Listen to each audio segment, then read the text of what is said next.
Well, everyone can thank Black Adam for this one because guess what? We're doing a Black Adam inspired episode of this show. Weird, right?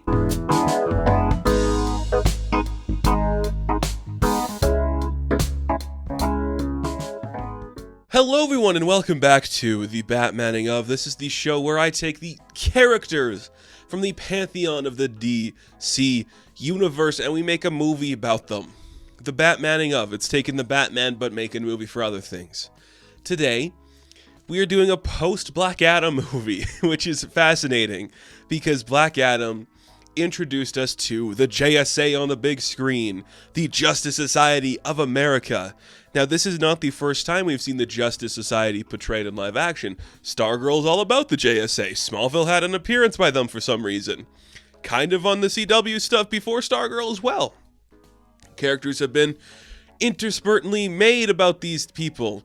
Different interpretations all around. So, it's going to be a little bit of a different formatted video than what we're normally seeing on the Batmaning of. There is a particular reason I wanted to do the JSA. First off, they are maybe my favorite group at DC. I have loved these characters for a very long time. It comes from my contrarian belief of always having the outside choice. When you're talking to somebody and they're like, I love the Justice League, I've always been like, I like the Justice League too. I really like the JSA and what they represent because the thing is, I'm a comic book fan. I have been reading comic books for a long time. I will not sit here and tell you I know every little intricate detail about the universe that all of these characters preside in. I know there's historians that know every part of the DC universe, of the Marvel universe, of the origin of Image and all that stuff. That's not me. I know more than the average person, but I'm not going to tell you I'm a historian. What I do know is that when it comes to the JSA, it is one of the most complicated, weird examples of getting these characters back into the main continuity ever. Because the initial concept is kind of like the original heroes of the DC universe. They come together and exist before the Justice League, but then time kind of forgets about them, so it's either like they never existed in continuity, or the Justice League is a separate entity that doesn't have anything to do with the JSA, when in fact characters like Superman and Wonder Woman and a Black Canary at some points have all been connected to the JSA. Continuity is weird that way. Post-Crisis, it's even more complicated. Pre-Crisis, it's like, different Earth maybe over here? And then as time went on, they just kind of like fell from the wayside and became nothing. New 52 put some of them on a new Earth, which is an easier thing to do, I guess. But still, like, there was no way to really get a comic book fan to understand the necessity or where these characters lie. Because they were all over the place. And as a kid who just loves weird stuff like that, it was so enticing to me to be like, wait, are you telling me there's a Green Lantern and a Flash that predate the ones that we see in the cartoon and in the stuff? That's so cool. You tell me there's like multiple versions of a Hawkman and a Black Canary and a Sandman and an Atom Smasher and all like these weird characters. Like, that to me rocks. That is such a cool concept to me. Just like the heroes of yesteryear who are kind of forgotten in today's sidelines, but they're willing to be forgotten if it means today's heroes can stand up to the other ones. That's awesome. I love that. I think that's cool. And you have so many interesting characters just represented on that team. Some of them have bigger spaces in continuity right now. Like Alan Scott is a bigger deal. Jay Garrick is a bigger deal. One of my personal favorites, one of my guys, somebody I'm going to do a separate video on this channel talking about Wildcat. I'm a Ted Grant fanboy. I've always wanted to write that character, and of course, if we're doing a JSA movie, I gotta put the boxing Catman on here. He's just the coolest guy ever. I love him to death. He's so fun. And then all the more insane characters we could just throw in there. To me, that is what this team is. All of the characters that kind of predate the ones you know, throw on and do random stuff with. It's awesome. It's so weird, but it's awesome. They're the most comic booky team I can imagine. Characters that are so strictly connected to a comic book world, it can't really work outside of it, makes it impossible to really do anything. That's what I love about these guys, just these people who are so intrinsically connected to the comic book world. It's great, because what else do you do with them? Where else do you go? and their history is so weird, and then it's like, okay, do you do the older version, the newer version? There's so many iterations, but there is like that older generation that does exist, and that's such a cool thing to explore.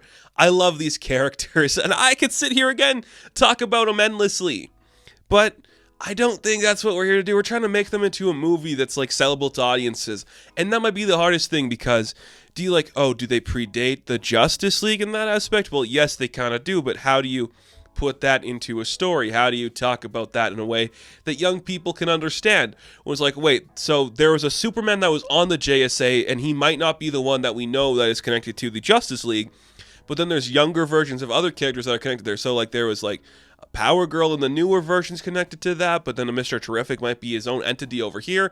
And wait, there's 2 Dr. Midnights, and wait, there's a younger Wildcat, and wait, is there another Sandman? And Alan Scott's got kids that are on the JSA in their own thing, but it's a lot, and I love that because it's so specifically comic books that makes it almost hard to differentiate.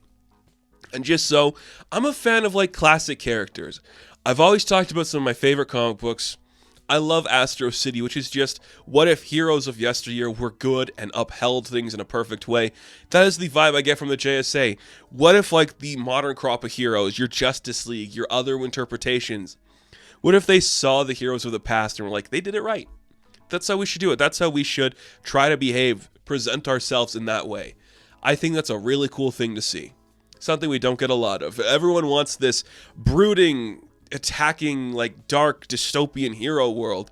Well, in actuality, it should be, look at these heroes from like the 40s, 50s, 60s that we admire and we love and we respect and we just want to be like. That's what I want to see. That's what I want to see. Now, we've actually had a couple iterations of this team in live action, like I said at the beginning. Kind of starts in Smallville, where a couple of them show up. It's whatever. CW stuff with, like, Legends has them. We have the guy from Suits as Our Man, I think, and then there's a bunch of other ones. There's an Obsidian on that team. There's a Stargirl on that team.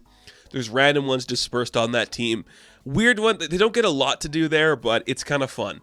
And then you get to Stargirl. And Stargirl is a show where it's just Jeff Johns being like, watch me put the JSA in live action. And it's freaking awesome. The suits look great. It cares about the characters so much. Stargirl is the only show that made me cry because of how much it understands the love of these characters. There's a scene in Stargirl that is just Pat Dugan showing Courtney, like, that's where Our Man used to sit, and that's what Dr. Midnight did, and that's Dr. Fate, and that's the Green Lantern. And I'm like, this is what I've wanted my whole life. Just that. Those characters being presented in an earnest, fun, positive way, and we're getting that here. That is really cool to me. That makes me smile more than anything else on these programs ever. And then Black Adam has them. Aside from Pierce Brosnan being a really good Dr. Fate, and seeing Aldous Hodge be an insanely maniacal, twistedly angry Hawkman, which is a perfect interpretation, they feel too modern and hip and just like with the times as opposed to these older guys. And I don't like that. So, the best one so far, I would say, is Stargirl. But we're going to do something better. We're doing something that is strictly the JSA, a movie that is strictly the JSA. How do you do that? How do you go about that? Well, here's what you do. My JSA movie takes place in 2 timelines. The first timeline is the present day. You have the older crop of heroes who are still, maybe not even active, but they're still relevant. They're still out there putting in the time, doing the good fight. An older Ted Grant who is like runs a boxing gym. Some of the younger heroes might come up to talk to him, like a Dinah Lance, perhaps, a person he has a connection with because he fought with her mother. You know, she was on the JSA, now he's taking care of the younger version of her. Or an Alan Scott who's watching his kids like hold up the new legacy of the JSA. Or Jay Garrick who's watching the Flash family come into prominence and all this stuff. You could even have an old Kent Nelson show up. Maybe you could see a Mr. Terrific show up. Some like the older crop just sitting down and watching the new generation take over. They're these old guys who love that the legacy of the JSA is being carried on. Guys like Starman are still active in it, helping the younger heroes like Stargirl and Atom Smasher come together. Even if you wanted to, a Billy Batson could be on the team. You could even have it where Billy Batson is retired now, and he's like, well, I was there for a long time, and I never really got the chance to be a kid. I want to be a kid now. The idea is we're seeing this older generation of the JSA members, your older crop of heroes that were around in the 40s, in the 50s, in the 60s. They're sitting by, they're all gathered together in the JSA headquarters, just talking to each other. Like, man, the times were easier back in the day when we knew right from wrong and the fascists roamed the earth. Now, it could just be a political take where it's like, well, that's still what's going on with this new generation. Or it could be maybe times there are more blurred lines and it's harder to do the right thing. But we'd cut between the modern crop of heroes tackling a threat that the old guard maybe doesn't understand the complexity of the situation, cutting back to the 40s, the 50s, or 60s. Let's say, for the sake of argument, it's the 50s. You get younger actors to play the original crop of heroes, and they are fighting against the man of the future with the technology of tomorrow, Dr. T.O. Morrow. We're seeing the younger version of the JSA. Your younger Wildcats, your younger Green Lanterns and Flashes and your Sandmans and all of those characters fighting against the man who created Red Tornado, Red Inferno, and all those things. That is what we're seeing him fight against. In the olden times, they're fighting against that.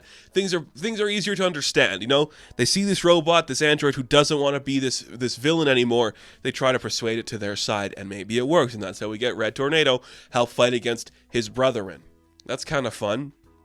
Intersperse that with the modern day, where this older crop is trying to help the younger kids understand, you know, the bad guy, you just punch him. But it's like, well, you can't just do that. He has diplomatic immunity, or you do that, you're going to have like a media spur this way. And you start to understand, like, you know what, maybe the yesteryear wasn't as simple as we thought it was, but it also wasn't as hard as today.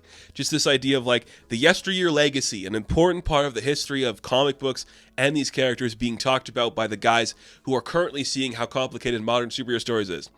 Maybe it's a meta narrative where you're like, man, this is hard. Like, look how easy it used to be where we could just go into a 70s Superman film and just punch the bad guy away, as opposed to today where we have to do all this extra bullshit to get there.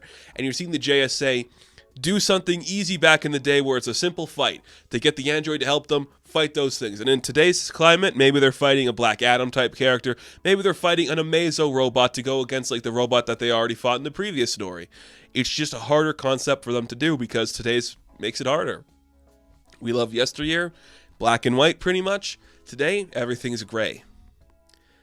Gives you the best of both worlds. People want the more updated JSA, you got it. You want the past JSA, it's there for you in clearer colors. Oh, I love it. I just want to write this kind of story. I want to tell this kind of story. I want to play with the JSA so much because they're so fun. And that is how I would do it. Now, I'm not going to sit here and cast everybody. I think it'd be too hard, especially if we're doing two versions of actors. The younger ones, the older ones.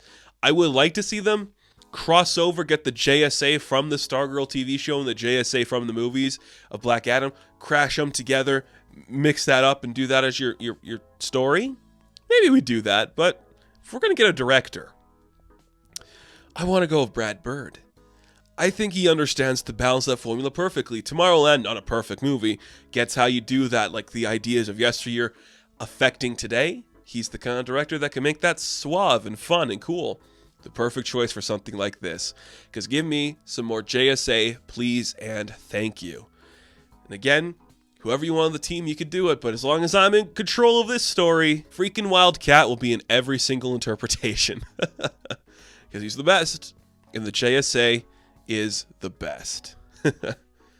So that's going to do it for this episode of the Batmaning of. Now, thank you guys for watching this video. If you have suggestions, please throw them in the comments or characters you'd like to see me talk about. As always, you can check me out on Instagram, TikTok, and Twitter. And of course, catch you later. Have fun. Stay safe. Good luck.